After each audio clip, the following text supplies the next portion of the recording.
Alright guys, ooh, shake your hands. Welcome back to the next episode of DIY Dill. All my friends, family members, sisters, everyone's getting married, making stuff of their lives, and I'm here in my mid-20s making videos about sharpening knives. Let's get into it!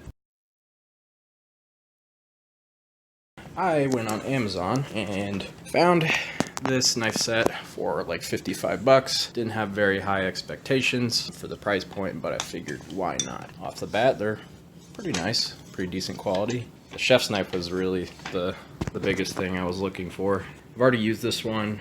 Out of the box, the sharpness is pretty decent. I've honed all of these knives except for the steak knives. Not too thrilled about these. I was looking for Damascus steel, folded steel. It said forged on the description. I don't know, they might be forged and it looks like they're just milled. You can see those vertical streaks. That's just what happens when the steel is passed through basically a milling machine. And so Damascus steel, what they do while they're forging the knife, they will essentially flatten out the steel, fold it over on itself, and do that a whole bunch of times. Makes it pretty corrosion resistant. The other perk is that it makes it very, very hard and very, very durable, and it holds an edge a very long time. There's a chance I may actually just invest in a single chef's knife that's legitimate Damascus. They said this is some kind of German steel. I think it's just basic stainless steel. Regardless, that doesn't mean you can't put a nice edge on it. You just have to sharpen it and hone it more often. This, you can see, this is what the pattern of a Damascus steel looks like. After they finish folding it, they'll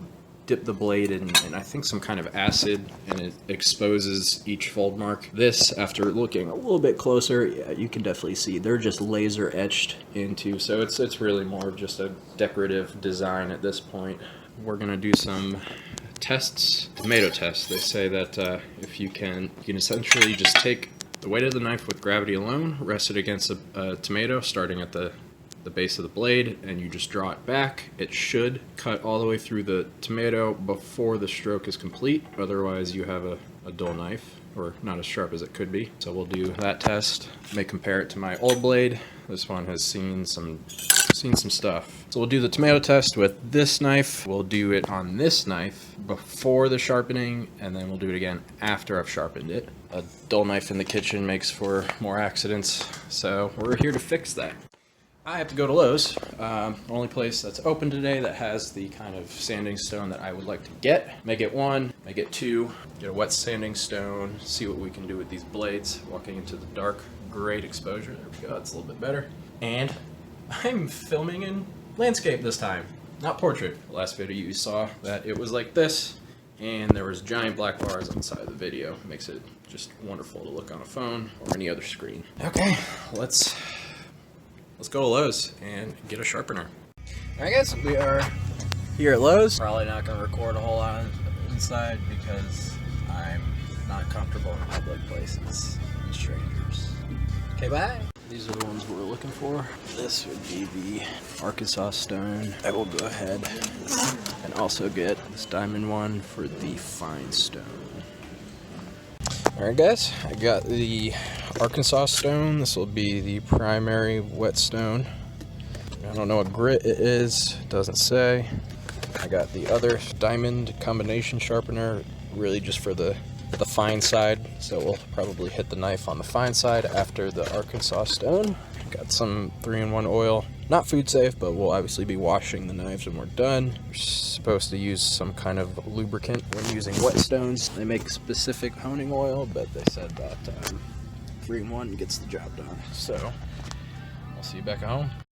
Yo, you guys, 2 Teslas. Can I zoom in? 2 Teslas. One rear end of the other. You see that every day. Alright guys, we are back. That short 30-minute trip that I was out saw 2 people rear-ended. One at the intersection where I had my Golf totaled. Another one right out there on that road. Tesla hit another Tesla. Now they're just doing what Tesla owners do, and they're parked in the left lane, which is cool.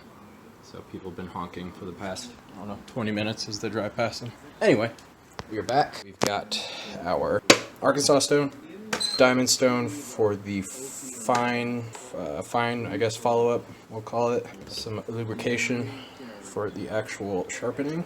New knife set, old knife set, tomatoes, Epicurean cutting board, wood composite. I decided to get some new cutting boards as well because your traditional plastic ones, well, they do make knives happy because they absorb the cut instead of fighting back against it. They are just harbingers for bacteria. You can never actually really clean these very well because of the grooves and the cuts. I mean, you gotta bleach these things to really get them sanitary. So I figure might as well get a new one. Pick a camera, tripod. Gonna try and do as much of this as I can in frame. Let's go ahead and do the first tomato test. Right. Let's go ahead and set up a video at this angle as well. 2 views, 2 angles, very nice. So we will start my old chef's knife. Best way to do this, to be fair, let's just hold the tomato like this. They say you're supposed to just let it rest, use the weight of gravity to cut all the way through. Let's find out. Yeah, that did not really go through at all. So that's obviously a fail. We may sharpen this one afterwards just to have a good backup knife. Let's try the new knife. Much heavier. So that might be to its advantage, but not exactly the sharpest of edges, so they say. Alright, so that one definitely did go a little bit deeper, but still did not do what it's supposed to do with a sharp knife. We may not even be able to get it done. These are pretty non-ripe tomatoes, so they're kind of hard. They say that after that one motion, you're supposed to be all the way through the tomato. And now let's get to sharpening. We get our whole snip. I don't really know how much to use, so I'm just gonna use a few drops like that. And so what they're saying is to go like that. I think I'm gonna want to spread this. Yep.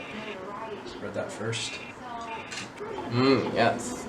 They want me to estimate 23.5 degrees. I have no idea, so I'm just gonna wing it. Like that. That's 1,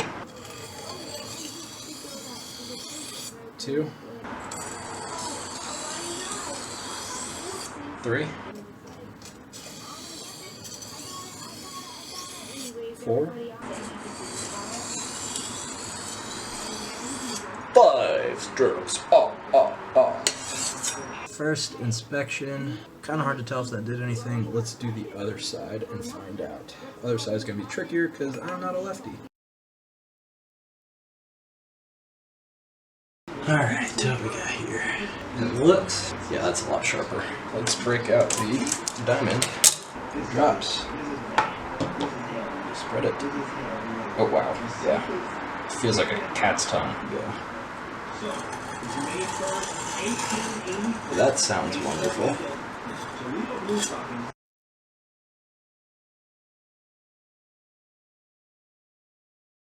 Cleaned the knife, washed it, out our tomato.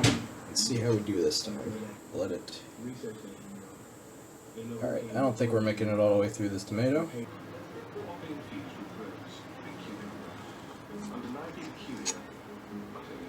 I think I'm going to spend some more time sharpening it. I'll go back to the Arkansas stone, back to the diamond stone, try and get the angle down a little bit better. We may try it on this one. Alright, let's do another 5 times on both sides.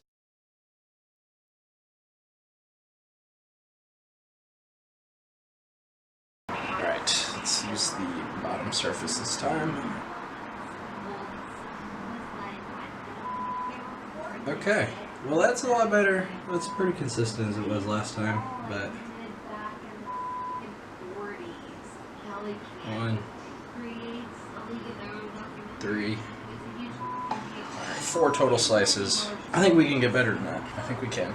This diamond edge is just too hard to use because of its size, and so I'm just going to stop using it. I say we'll do a solid 10 strokes this time.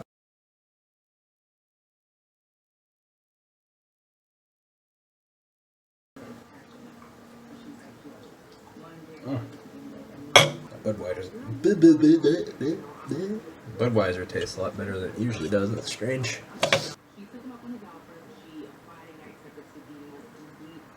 I don't know. Did I make it worse? I don't know. I guess there's just too many factors to consider when doing this test. Last time it was 4. That's 1. That's 2. That's 3. We went all the way through 3 that time, so I think that's good. Honestly, I probably don't need it much sharper than that. So, just for comparison, back to the original knife. There's a lot more resistance on that blade. Yeah, it just goes through it like butter. Alright, well, thanks for watching me sharpen knives for about 10 minutes. My hair dried. Look how fuzzy that is. That's a grandma fro. It happens during the winter. That's it for this video. I'm going to spend the rest of my waking life editing this.